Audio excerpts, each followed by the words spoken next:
Hello everyone, this is Seth Bloom with Bloom Legal, and David Grimion here. Hi everybody. we're here. We have another episode today to talk about expungements because there's a lot going on with expungements. Yeah. There's a lot of information, a lot of misinformation. Sure.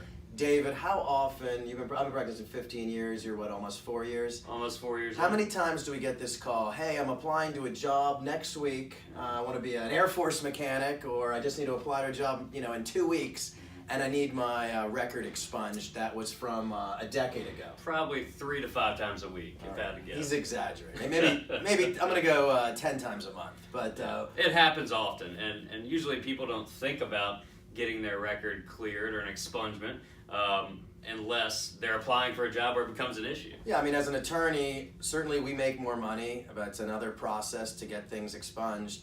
But at the same time, we always encourage our clients to get them expunged as soon as you can, within the legal limit. So when people come in and they say, well, I have a DWI from 2006 and it's still on my record, we always encourage people within the legal limits to get these items, these matters, these cases expunged as quickly. Because, for instance, if your DWI is in 2006, there's been background and record checks and databases created from 06 to right now in 2019, so we can expunge it and start the process, but there's been a lot of years in between where this has been created on other databases, on other criminal record searches, so it makes it less effective. Absolutely, and there's tons of them out there. You can go online and do a background check in 30 minutes or less, and get it online, and you don't know where these databases are collecting their information. They're just sitting there mining this data all the time. And maybe explain the process. We don't have to go into every single detail, but explain the process of what really happens. Does the client need to come to court?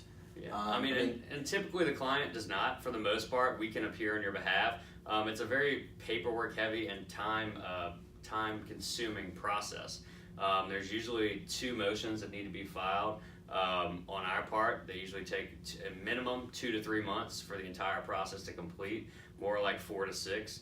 A lot of times the client's going to have to potentially pay fees to have that expungement. And that's part of it. There is some, we have to have a working relationship with the client that wants that expungement, because they have to go out and get FBI fingerprint records for us. They have to get a background check. They've got to send us money orders in the right amounts for the court fees. And we have a lot of clients that they write the check to get the expungement and they don't give us that, so that can create delays too. And we can't complete it without that information. So the sooner we get it from you, the quicker we can get the expungement done in court. But it is a process, and a lot of people don't realize that. Even when we have the files, we have the conflict hearing 1, we have it signed by the judge and the district attorney, and we have that beautiful motion that says it's been expunged. It then needs to go to Baton Rouge, and that's where the real delay happens. Exactly, and the state police are, I guess, the gatekeepers of the master record of the state of Louisiana, and so they are ultimately sending or doing the final expungement of everything. And just to go into something a little bit more elaborate that you said before about not having to be present,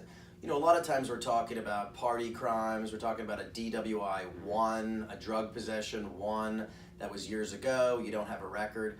But in a lot of cases, if it was fairly recently, if it was a complicated felony, if you've had other matters since then or before then, the prosecutor can object to it, and the judge can make a decision on whether he or she wants to grant it. Yeah, and oftentimes the DA or the state police potentially do object because they do not believe it's something that should be expunged. And in that case, you should be present, because we're going to have to do a formal conflict hearing. We're going to have to have a hearing just like a regular hearing. It's not about guilt or not guilt, it's just about whether or not you're going to be granted this. And sometimes we've had some that haven't gone through, and then we've refiled them a year or 2 later. And we always say here, you don't have to pay us any more attorney fees if, in fact, we have to refile it. If there are court costs, that's obviously the client's responsibility. Absolutely. We've dealt with every kind of expungement, whether it's a simple, party crime or drunk in public, up into a felony. And we don't have had to been your lawyer for your case. Most of our expungements we do where people either represented themselves or they had another law firm that represented them in the past. But they know we do a quick and thorough job handling expungements here. Absolutely. So I think we've exhausted that topic. Anything else, Yeah, David? I mean, that's about it. It's definitely a lot of people try and do them themselves. If you go down to the courthouse, and it's very daunting. And these things can take some time and really be backed up if you try and do it yourself.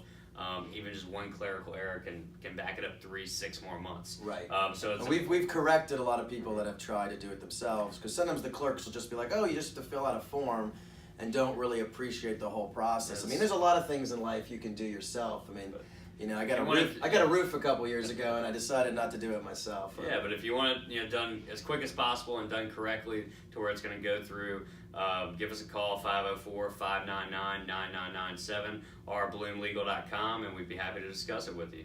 Thank Thanks. you. Thank you.